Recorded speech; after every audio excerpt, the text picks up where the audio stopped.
Hi friends.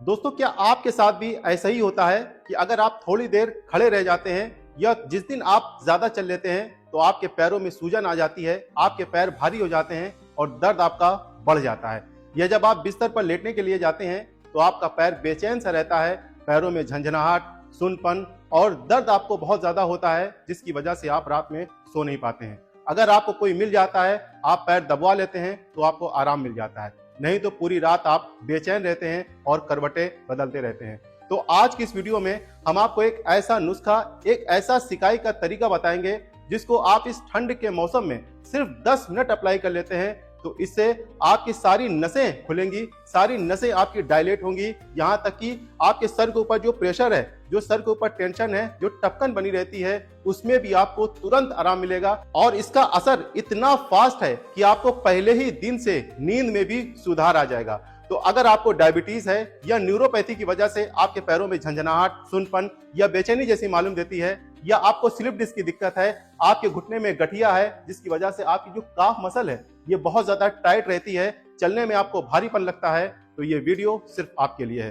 तो channel पर नए हैं तो इसे जरूर सब्सक्राइब कर लीजिए, क्योंकि ऐसे ही हेल्थ से रिलेटेड वीडियोस हम आपके लिए बनाते रहते हैं। मैं हूं आपका physiotherapist doctor Zeeshan Ali, Physiovedic physiotherapy clinic Lucknow से। दोस्तों, ब्लड के जरिए से ही हड्डियों को पोषण मिलता है, मसल्स को ऑक्सीजन मिलती है और ब्लड के जरिए से ही आपके जोड़ों को खुराक मिलती है, एनर्जी मिलती है। लेकिन जैसे जैसे हमारी उम्र बढ़ती है वैसे वैसे ब्लड का सर्कुलेशन हमारे पैरों में कम हो जाता है, जिसकी वजह से हमको थकान बहुत ज्यादा महसूस होती है और आपकी हड्डी हड्डी में दर्द होता है। अगर आप दबाते हैं तो हड्डियों में दर्द आपको महसूस होता है और ब्लड के सर्कुलेशन न होने की वजह से ग्रीस दोबारा से रीजनरेट नहीं हो पाती और इसीलिए लोगों को दर्द वगैरह होने लगता है, पैरों में बेचैनी होने लगती है। तो लोग करते ये हैं कि दर्द की दवाइयां खा लेते हैं। दोस्तों, दर्द की दवाई खाने से आपको वक्ती आराम मिल जाता है, लेकिन जैसे ही उसका असर खत्म होता है आपको थोड़े दिनों के बाद या थोड़े समय के बाद आपको दर्द फिर से स्टार्ट हो जाता है।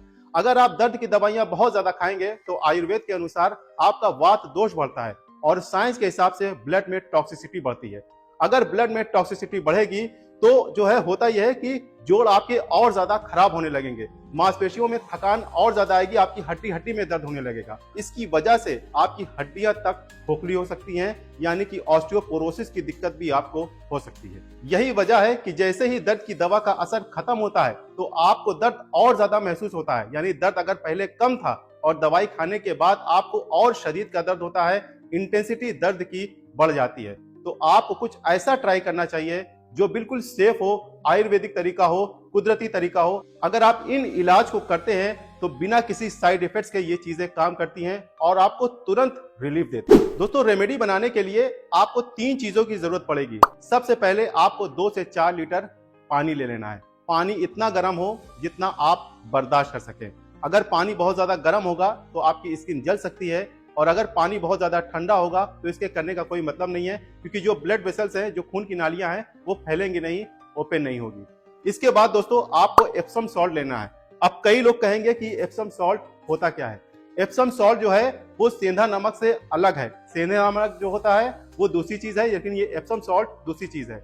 एप्सम सॉल्ट मैग्नीशियम बेस्ड है, लेकिन सेंधा नमक जो होता है वो सोडियम बेस्ड होता है। और दोस्तों, ये बिल्कुल शक्कर की तरह इसके क्रिस्टल होते हैं, सफेद रंग के। इस तरीके से इसके क्रिस्टल होते हैं और ये सूंघने में इसकी खुशबू जो होती है ये बिल्कुल कपूर से मिलती जुलती है। ये आम पंसारी की दुकान पे आपको आसानी के साथ मिल जाएगा। बहुत ही सस्ता ये प्रोडक्ट है और दोस्तों हम यहाँ पे प्रोडक्ट भी टैग कर दे रहे हैं, आप यहाँ से जाके चेकआउट कर सकते हैं या किसी बड़े किराने की स्टोर से आप इसको खरीद सकते हैं।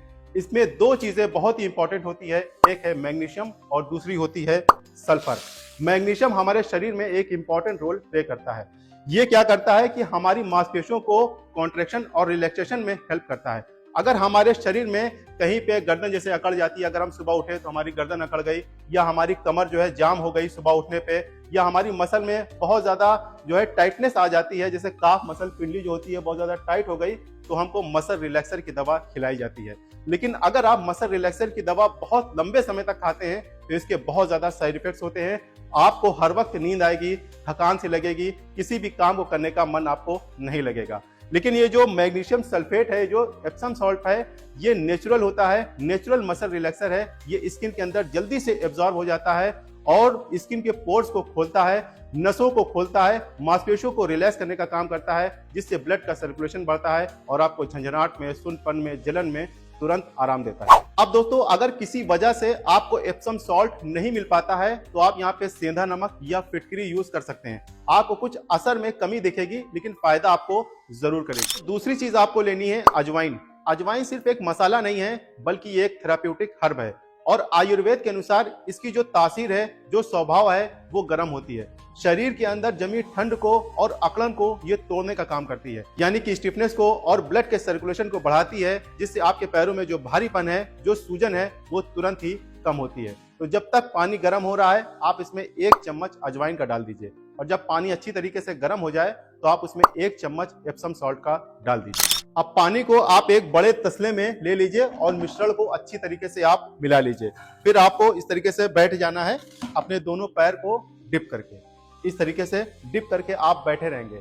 आप यकीन मानिए 1 मिनट नहीं लगेगा कि आपके पैरों में बहुत ही अच्छी फीलिंग महसूस होगी और आपको इस ठंड के मौसम में पैर आपका अंदर से गर्म होगा और ब्लड का सर्कुलेशन तुरंत एक्टिवेट होगा। सारी नसें आपकी जो है वो डायलेट होंगी। इसकी वजह से जो सर के ऊपर प्रेशर है, जो टपकन आपके महसूस हो रही है, ब्लड का सारा सर्कुलेशन नीचे की तरफ आएगा। अगर आप ऑफिस में बहुत ज्यादा देर तक बैठे रहते हैं या महिलाएं हैं, दिन भर जो है वो काम वगैरह किया करती हैं, इसकी वजह से उनकी पिंडली बहुत ज्यादा सख्त हो जाती है, बहुत ज्यादा अकड़ और जकड़ जाती है, तो इसको करने से, इस सिकाई को करने से बहुत ज्यादा फायदा आपको देखने को मिलेगा। दोस्तों, अगर आप इसके इफेक्ट को बढ़ाना चाहते हैं तो आप अपने पैर की उंगलियों को चलाइए, अपने पंजों को चलाइए। ये पंपिंग एक्शन होगा तो और बढ़िया पैरों में आपके ब्लड का सर्कुलेशन होगा और हार्ट पंप होगा, जिससे आपके पूरे शरीर में ब्लड का सर्कुलेशन बहुत ही अच्छी तरीके से होगा। इससे जो दबी हुई नसें हैं या नसों में जो माइक्रोस्कोपिक ब्लॉकेज हैं, वो सारे खुल जाएंगे। अगर आपके पैरों में बहुत ज्यादा भारीपन सा महसूस होता है या महिलाओं के गोखरू हो जाता है, यानी कि अंगूठा और जो है वो जो उंगली है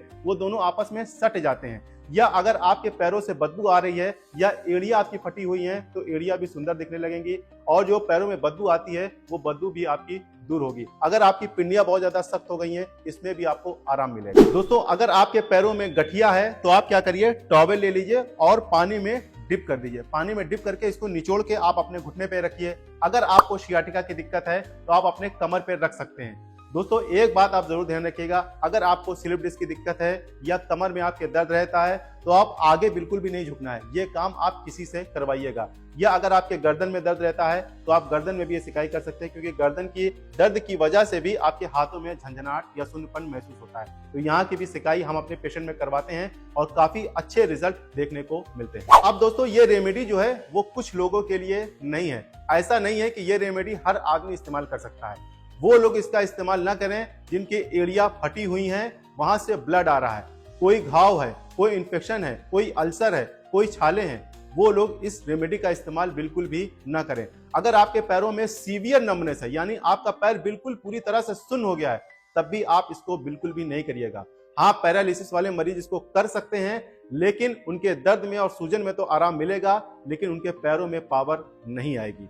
तो दोस्तों, ये आपको नुस्खा रात में करना है, सिर्फ 10 से 15 मिनट आपको अप्लाई करना है। 10 से 15 दिनों तक अगर आप चाहते हैं तो आप इसको अल्टरनेट डेज, यानी एक दिन छोड़ करके इसको आप कर सकते हैं। दोस्तों, इतनी अच्छी तरह से समझाने के बाद भी अगर आपके मन में कोई डाउट है, कोई संशय है, आपको कोई समझाने और बताने वाला नहीं है, तो फटाफट से इस नंबर पे आप व्हाट्सएप करिए, हम आपको रिप्लाई जरूर देंगे। अब दोस्तों, आप अपने पैर को पोंछ करके आराम आप कर सकते हैं, लेकिन अगर आप चाहते हैं कि आपके पैरों में कभी भी सूजन ना आए, आप चाहते हैं कि आपके पैरों में जलन ना हो, आपको चलने फिरने में आसानी हो, आप चाहते हैं कि आपके घुटने जो हैं वो लचीले बने रहें, तो एक एक्सरसाइज आप करिए, इससे बहुत ज्यादा फायदा आपको मिलेगा।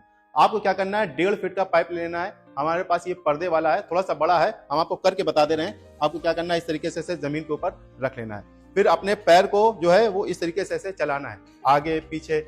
इससे क्या होगा कि यहाँ पे बहुत सारी नसें आके खत्म हुई हैं हमारे शरीर की, नर्व एंडिंग्स हैं, यहाँ बहुत सारे एक्यूप्रेशर पॉइंट्स हैं। अगर आप इस तरीके से करेंगे तो ब्लड का सर्कुलेशन जो है बहुत तेजी से ऊपर की तरफ आएगा और जो एक्यूप्रेशर पॉइंट हैं वो स्टिमुलेट होंगे। ये देखिए, हम ऐसे कर रहे हैं तो हमारा घुटना भी इस तरीके से चल रहा है। इससे घुटने के दर्द में भी आपको आराम मिलेगा और जो सूजन है या महिलाओं में जो है वेरिकोज वेन की दिक्कत हो जाती है या पिंडियां बहुत ज्यादा सख्त हो जाती हैं, उन मरीजों के लिए बहुत ही अच्छी ये एक्सरसाइज है। अगर आपके घुटने में बार बार पानी भर जाता है, उन लोगों के लिए भी बहुत ही अच्छी एक्सरसाइज है। जिनको न्यूरोपैथी की दिक्कत है या जिनको डायबिटीज की दिक्कत है, बहुत ही अच्छी एक्सरसाइज है। ये 10 मिनट तक आप करेंगे तो आपके पैरों में बेचैनी धीरे धीरे खत्म हो जाएगी। दोस्तों इसके अलावा अगर आपके घुटने में दर्द रहता है या आपके घुटने में जो है आर्थराइटिस है, गैप कम हो गया है, तो इसकी भी बहुत ही अच्छी अच्छी एक्सरसाइज होती हैं जिसको करके आप ऑपरेशन को भी टाल सकते हैं। तो आपको एक्सरसाइज कैसे करना है, गैप को कैसे बढ़ाना है और अपने घुटने को कैसे मजबूत रखना है, तो इस वाली वीडियो को आप जरूर देखिएगा। Thank you very much.